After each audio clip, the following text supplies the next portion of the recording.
আসসালামু আলাইকুম। আমি যখন ১ম দিকে ফ্রিল্যান্সিং করার চেষ্টা করি এবং ওয়েবসাইট তৈরি করে ফ্রিল্যান্সিং করব এই ব্যাপারটা যখন চিন্তা করি, ১ম এ যেই প্রবলেমটা আমি ফেস করেছিলাম সেটা হচ্ছে আমি স্টেপ বাই স্টেপ কি শিখবো? এই ডিফিকাল্টিটা ফেস করেছিলাম।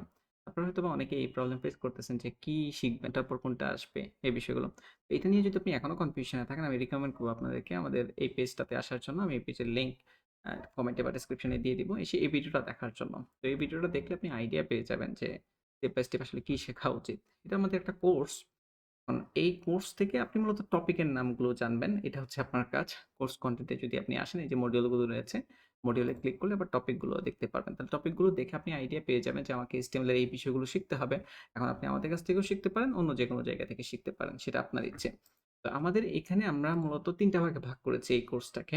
যেমন মডিউল 1 থেকে মডিউল 9 পর্যন্ত হচ্ছে ফ্রন্ট এন্ড ডেভেলপমেন্টের বেশ কিছু কোডিং যেটা আমরা বলি।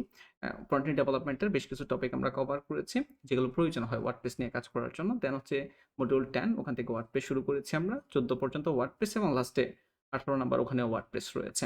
দেন হচ্ছে ইন্টারন্যাশনাল মার্কেট প্লেস 15, 16 এগুলোতে। কারণ হচ্ছে আপনি যে কাজগুলো শিখবেন সেগুলো কিভাবে আপনি কাজে লাগাবেন।